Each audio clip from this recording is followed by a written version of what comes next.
Welcome to this, the 24th of the Explorer tapes, and the last in this series. At a future date, we will resume production when our new research facility is completed and we can mix a new set of explorers with our old regulars.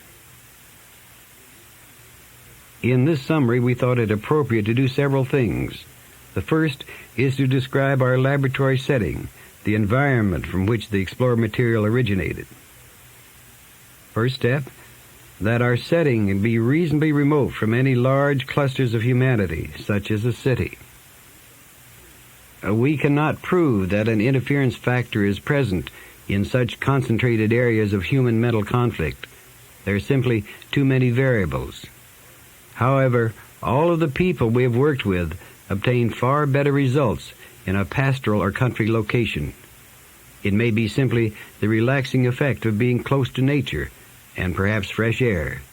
But the difference has been significant enough to locate our laboratory and our entire institute, in fact, in a rural setting. In our building, we usually have several types of environmental control chambers. These serve several purposes. The first is to remove as much as possible various specific potential stimuli to the subject. By removing these and then adding them back one by one, we might sort out those factors that do influence or enhance our thought processes, our beingness. We approached the obvious, our five senses. We controlled light, sound, air, temperature, humidity, these for starters.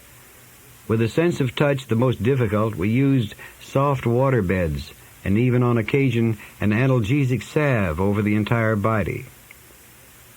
Obviously, once we reached the explorer mode, much of this became unnecessary.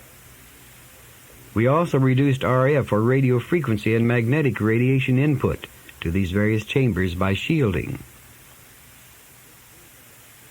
This did have significant effects, as did the introduction of RF energy fields not normally found in nature. These two areas offer much potential. Near the environmental chamber is what we call our control room, and the two are connected by many wires and cables.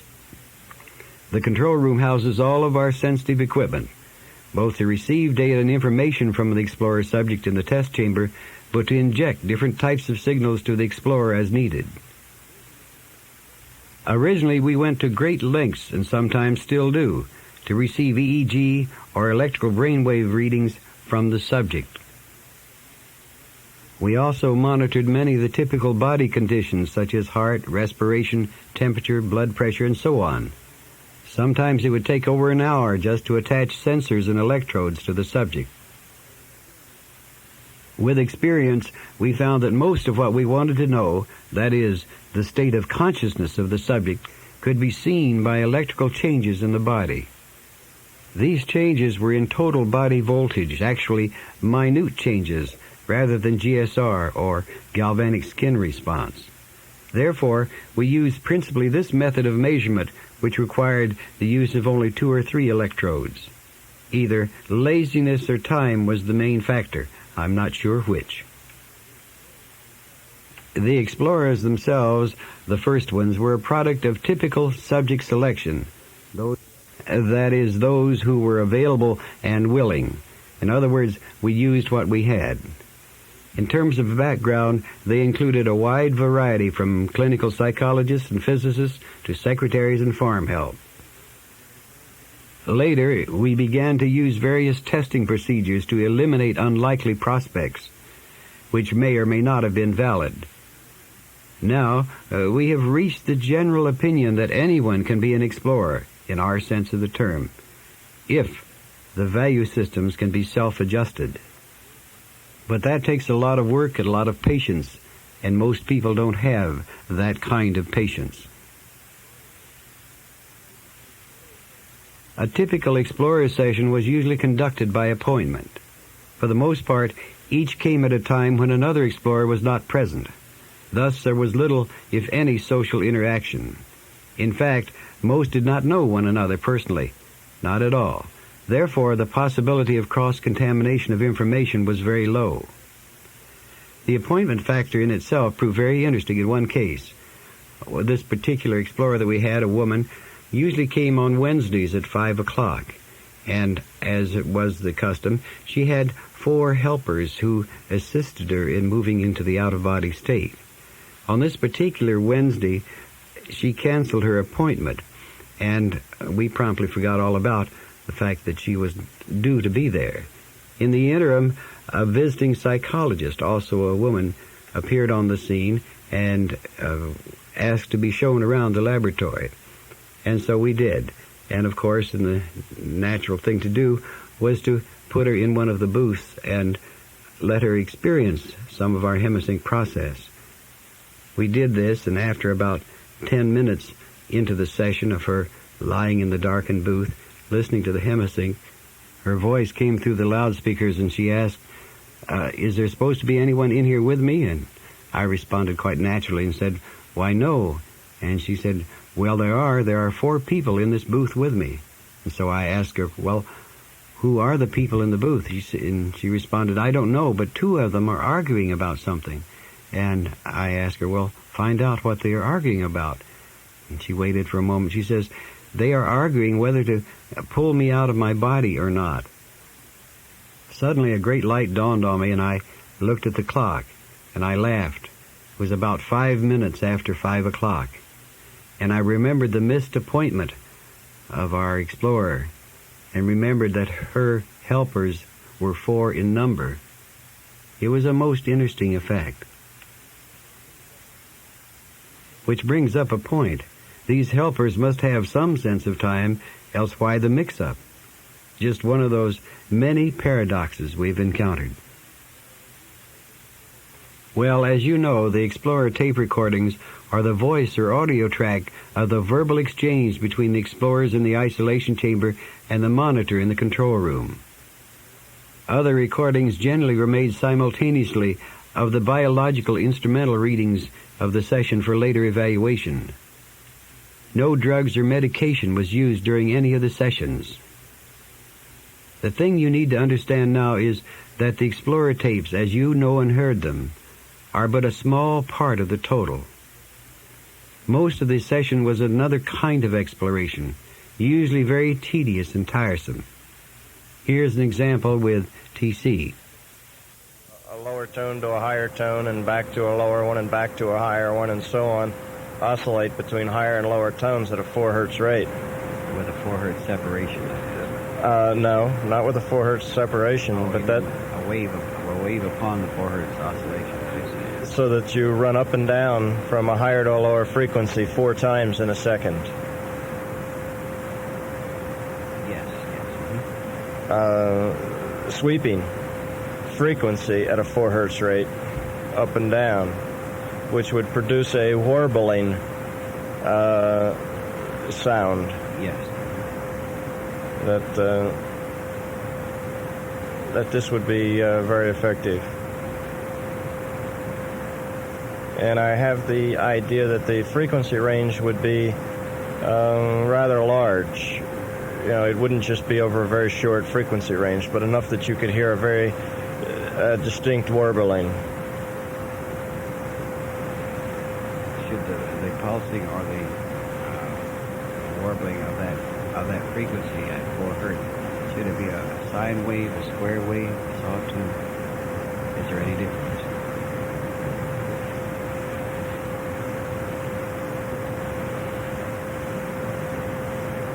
Sine wave, a smooth transition would be best. Fine. Then that could be useful to us. Okay. An aside on the last subject, it is more important that the warbling cover a range of frequencies that is judged pleasant and acceptable to listen to than any specific values. We should work that out simply by trying various ranges and listening to them and picking those that seem to work the best experimentally. It's not so much the frequencies themselves that will be swept through that is effective, but rather the sweeping itself that will modulate the frequencies in a 4 hertz rate. This actually is very much what we are doing now, except now we are working in amplitude, whereas this works in frequency. Yes, I believe I know where we can do.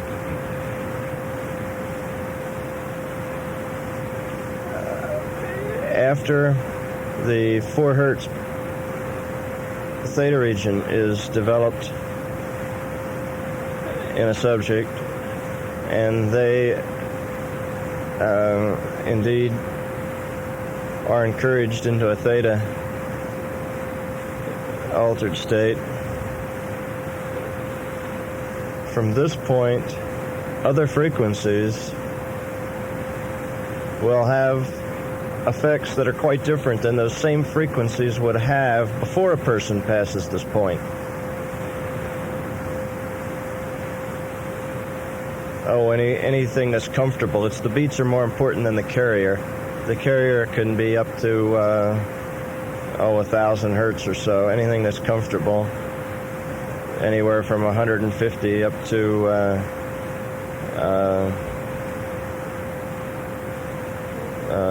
700, 800, or 1,000 seems to be comfortable. What will be the effect of some of these higher frequencies?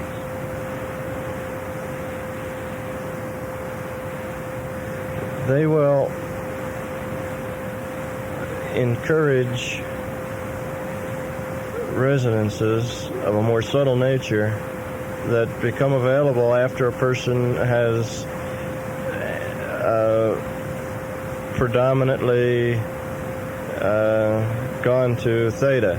They will not change the basic theta state. The theta state will remain constant, but within that theta state, levels and subtleties within that theta state can be accessed, and certain levels encouraged, just as the theta delta encourages the theta state. Other substates can be encouraged with the higher frequencies. Any particular ones, that particular frequencies that you can ask for and get now?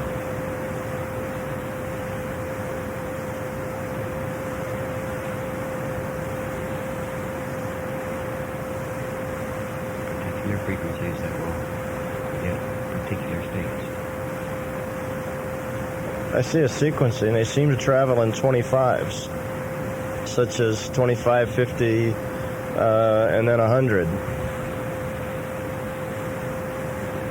were the series that I got. And I thought would encourage 3 separate states. What are the states then related to those?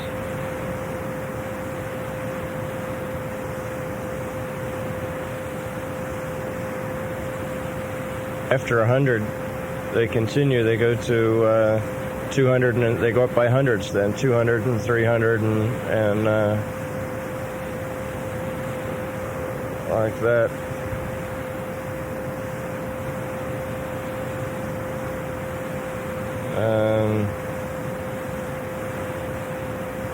Let's see.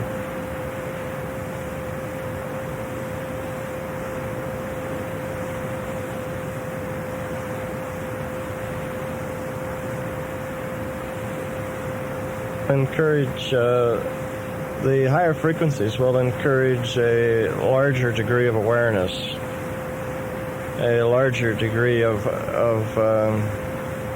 what will be experienced as awakeness, though the person will not really be waking in the normal sense, but will remain in a predominant theta state. Stand by for a moment, and I will feed you this afternoon. You would like to do that? Yes. Now it's empty.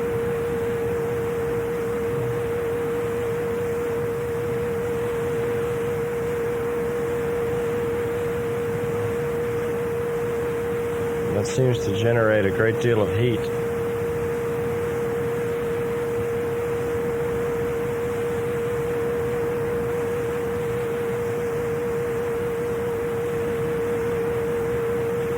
You wish me to change it? Try raising the base frequency.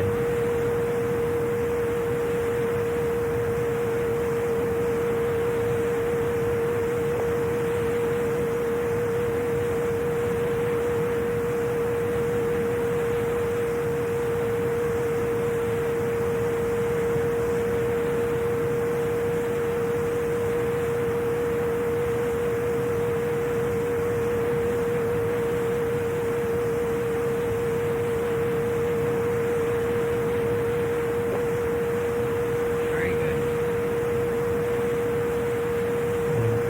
It could be that having made the reporting what I reported, that I am particularly inclined to react to this now, but it does seem to be having a desired effect.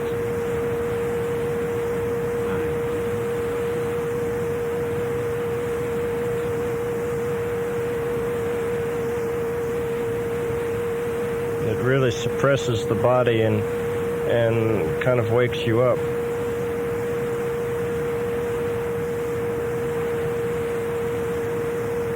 To the point that it makes my eyes open up. Since it's been playing, my eyes seem to not want to remain closed. It just keeps them open. At the same time, though, I can feel the 4-cycle pulsation in my body, and my body has gotten number and very non-lifelike.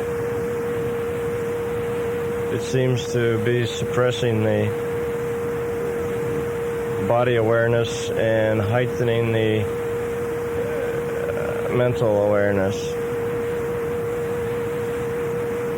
It works sort of slowly, in that the condition that it's putting me in has taken now, it has been working gradually from when you first turned it on. And seems to continue.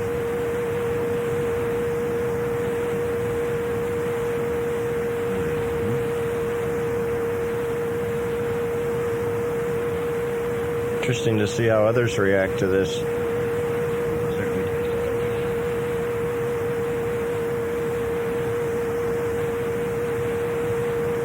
But remember that they must attain a good theta state before applying this particular sound. As the question is that should we continue the theta at the same time at a lower intensity? Yes. Continue the theta as it was, and this tone is superimposed over that theta. Stand by for a second. There you have a 4 hertz beat. Beat frequency 600 band.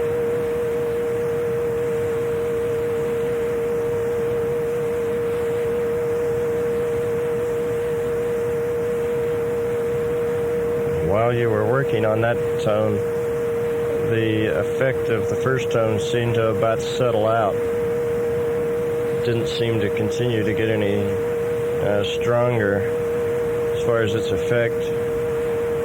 So I would judge then that about 5 minutes would create the effect.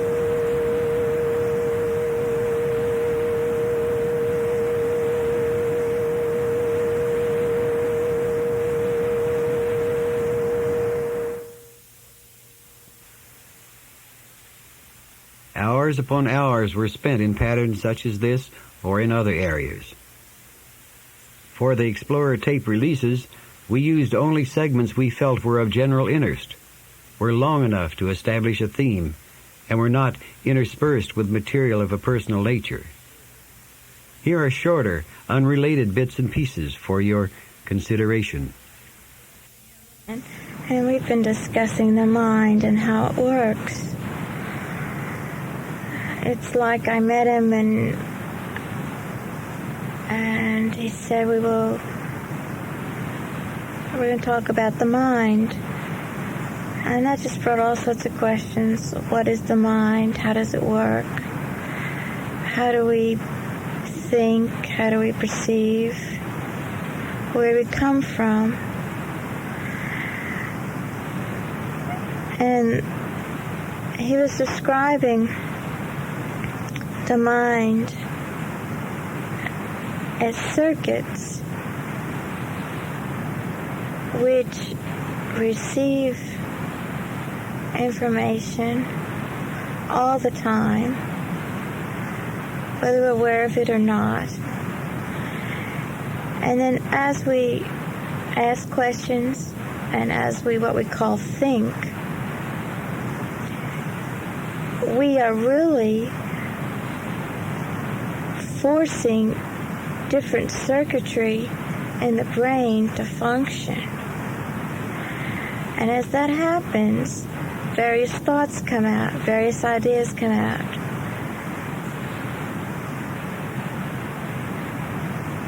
Different perceptions from one time to another are also verbalized.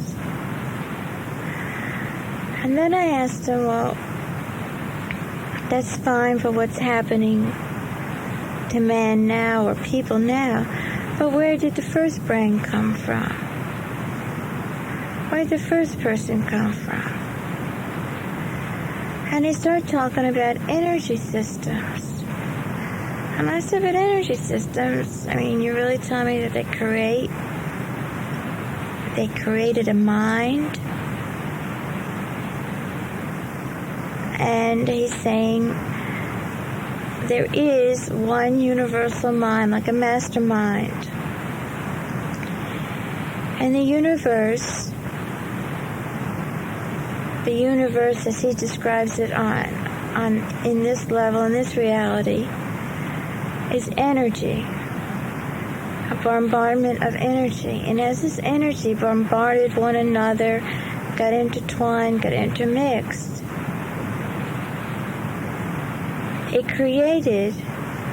it formed circuitry. Circuitry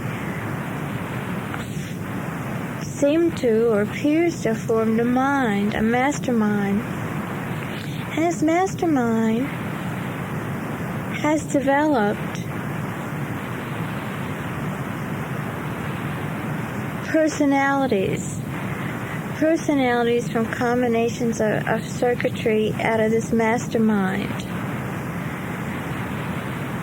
And these personalities are testing all the circuitry within themselves. And it's like we're seeing just how far all the circuitry can go.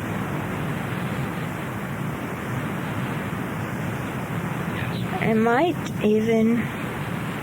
maybe we even overwork it.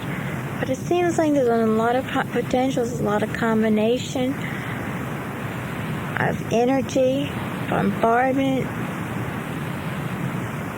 connections,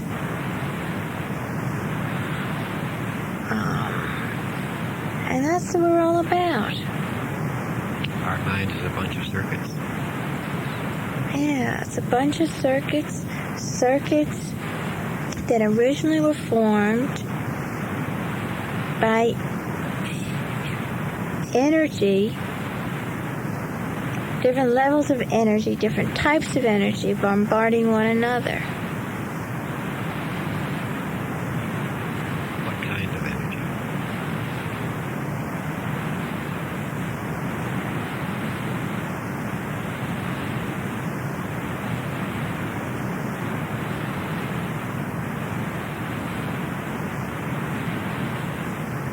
Wow, everything that's form and everything that's around us gives off energy, gives off an impulse of some kind that we receive, that our body receives,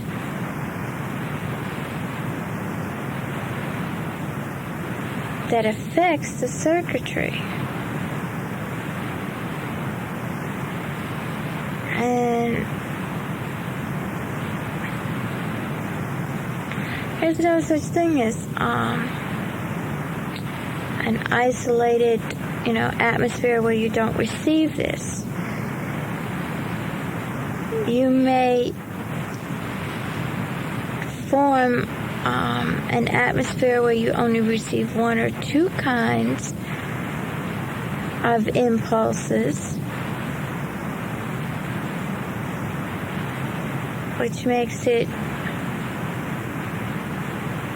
less complicated. For example, like a sterilization chamber. Yes. Because of the objects or the things within it, you're only receiving very few impulses that allow the body to function, to work.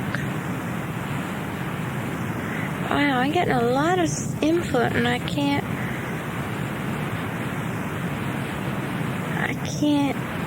decipher it as quickly as I'm getting it.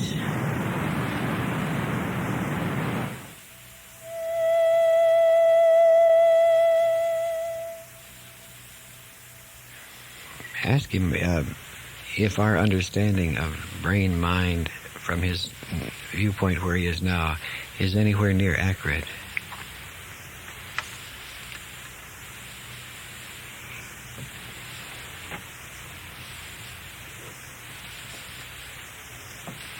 Well, he says there are different approaches in the earth plane to the concept of brain-mind.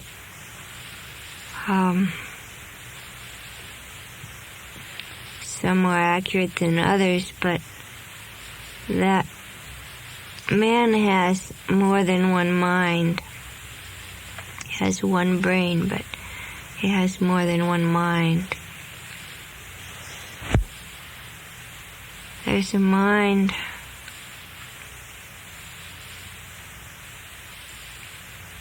that's like the higher mind. And there's a human level mind that we usually think of as our analytic mind.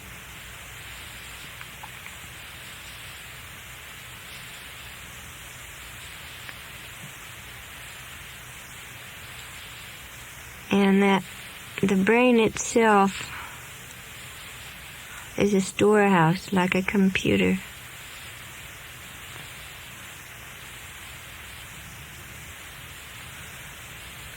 That's interesting. He says that the human brain has within it a composite of experiences that extend beyond the lifetime of the individual.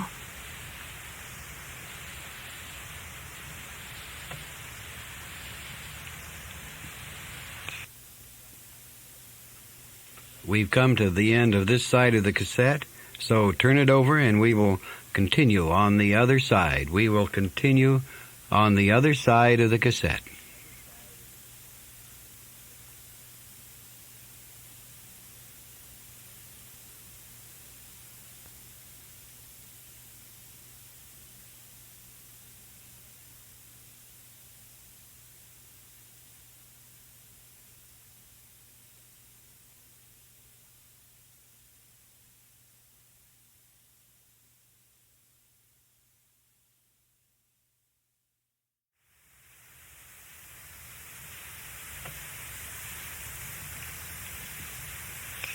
And it's the mind that interprets. The higher mind knows. The higher mind is wise, in touch with the wisdom, but the ordinary, the everyday human mind is the interpreter of the information that is stored in the brain. And that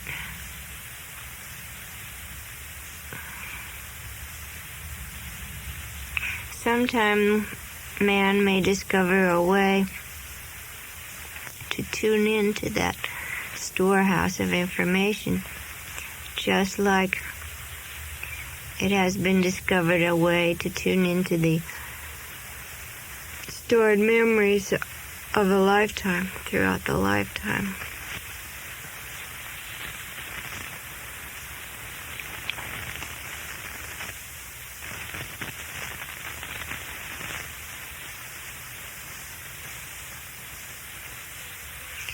He says it will be a natural evolutionary process that will go along with the development of a higher level of consciousness. That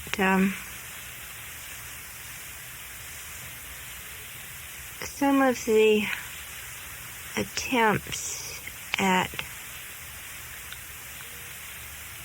jolting the brain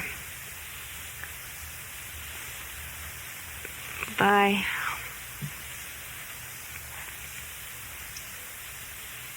forceful means have sometimes been harmful. Some of the heavy drug usage particularly sometimes create a lesion between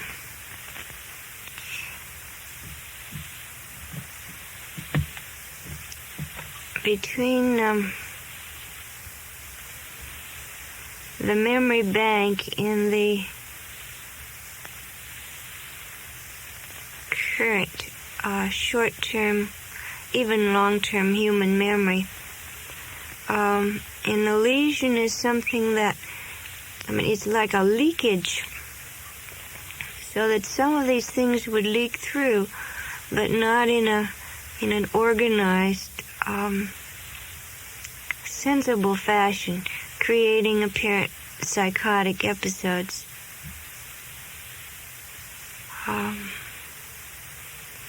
And not particularly useful. Some of our methods of attempting to cure these psychotic episodes are more disastrous than helpful.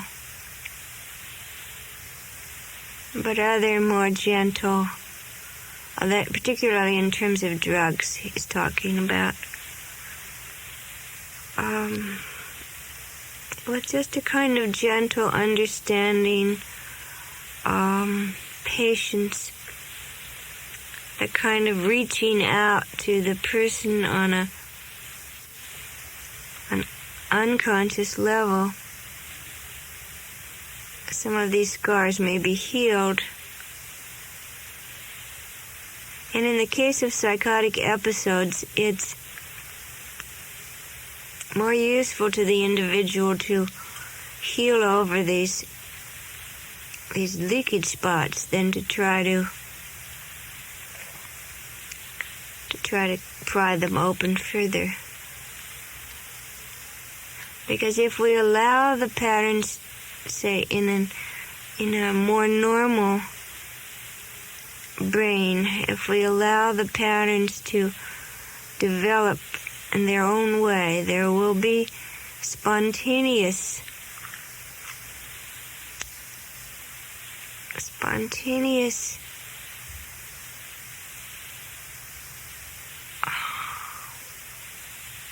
states in which the stored memory will pour through. He says this work that we're doing now is one way of tapping into that information.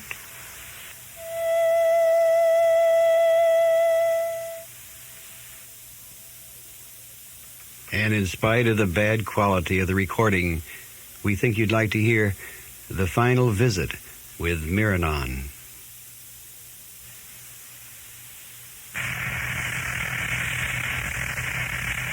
I have transcended to another level now. It is very nice for me. How are you experiencing your transition?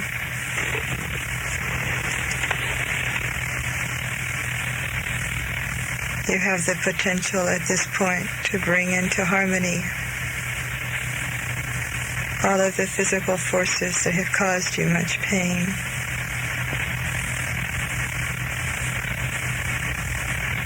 You must remember that it is a pulsing that carries you through, and that it is important for you to experience both sides of the pulsing.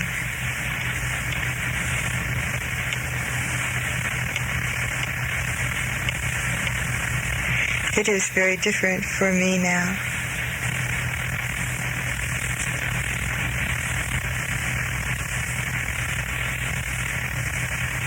Words become very inadequate, but there is a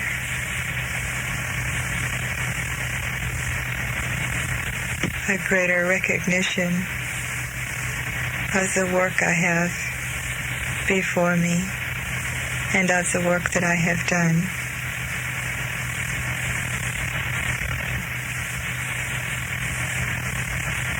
I feel as if I have more understanding of where it is I must work.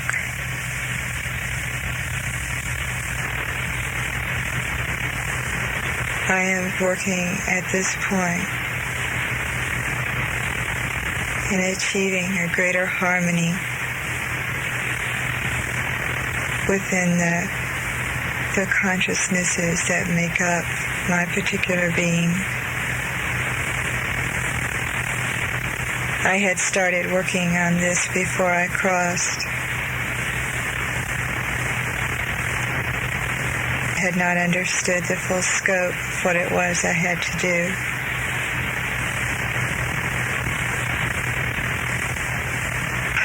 Sometimes it seems like a lot,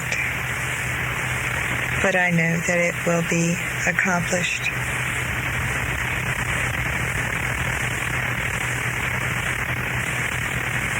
There has also come almost what I would call a gentle sadness with the crossing.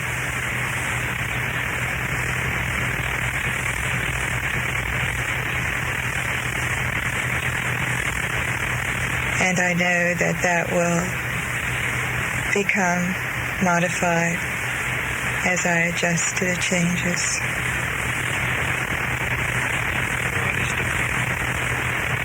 Mine is a world that experiences much differently, and I do not have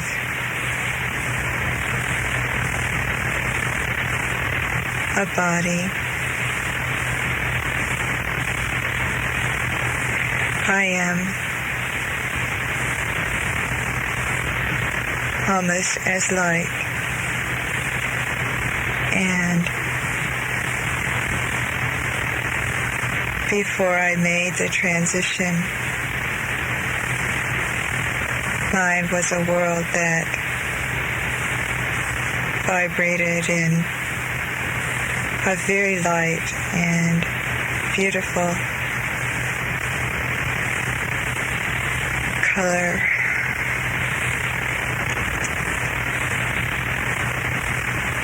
I feel very close to tears, which it is not possible for me to experience. And I cannot clearly put into words what it is.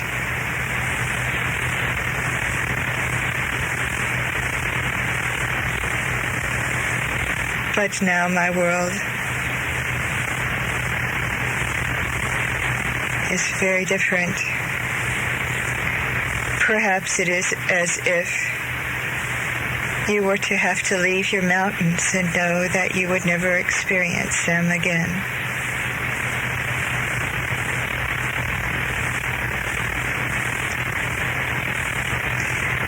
I am sure as I grow and understand more of this level, I will find much to replace it. It is very beautiful here.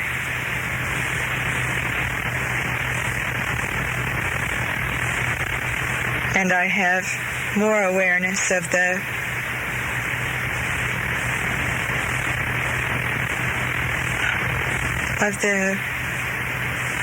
spiraling effect of consciousness throughout the universe.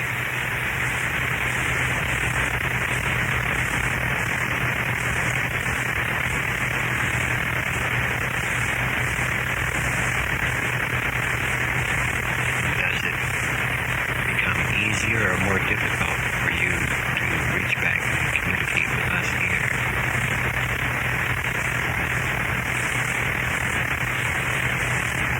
It is very difficult for me now. As I said earlier, Liana is also making a change. This has not been accomplished for her yet. And Liana is also working with some inner conflicts as to just what purpose I am for her.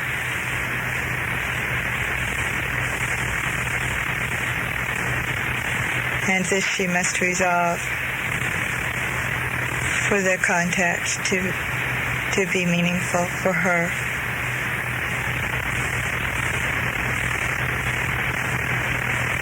She floated away, and I was going to remain somewhat quiet in the presence here. It is very comfortable for me here, and I enjoy the experience of sharing with you and with her.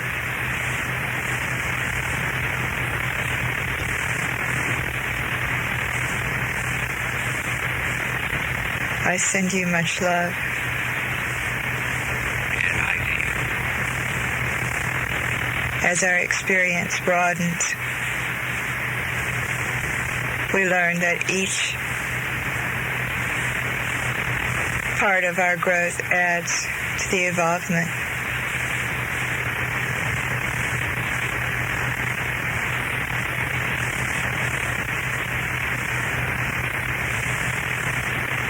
It will come for her.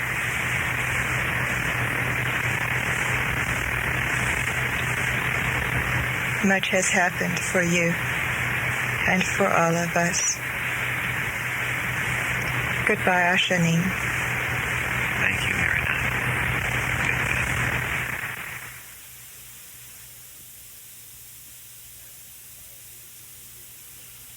The last message from Miranon. I wonder what he's doing now. Well, we did have some unproven events take place, opportunities missed, as it were. In one session, for example, we had been given instructions on a special method of using what we thought was consciousness to move to another location. The only question was exactly how this would affect the individual. And in that particular session, something very unusual did take place. One of our explorers decided to perform this with full awareness of the problems that might be encountered. And he went into the booth and moved quickly up into our focus 10 and 12 and beyond. Then he began to apply this new technique that he had learned from our explorers. I happened to be sitting in the control room at that time as monitor, and as he said, well, I'm going to try it now, and I said, fine. And about 5 seconds later, all of our life support readout gauges simply dropped. It was as if there was no one in the booth at all. All of our monitoring instruments simply went dead. And I waited, I watched. Not a single flicker came from the gauges. It was very, very tense for a moment. And then 1 minute passed, and then 2 minutes. And about 2 minutes and 30 seconds, I got up and started to leave, thinking, well, I better get from the control room and into the booth to see if I could do anything to resuscitate that body that should be there. I was up and on my way when suddenly all of the gauges came back to life and everything appeared normal. I sat back down again with a great sigh of relief, and a moment later the explorer's voice came back through, and he did report that he actually moved to this other location and seemed to physically touch a number of items and objects when he was there. Sadly enough, we had no proof that he was there, that he did touch these items, other than identifying him, which we did later. And when dead, I had gotten up quickly and gone over into the booth. Perhaps I would have known for sure. Did he or did he not take his physical body with him? What happened to cause the gauges to all go dead? Well, just another missed opportunity among many.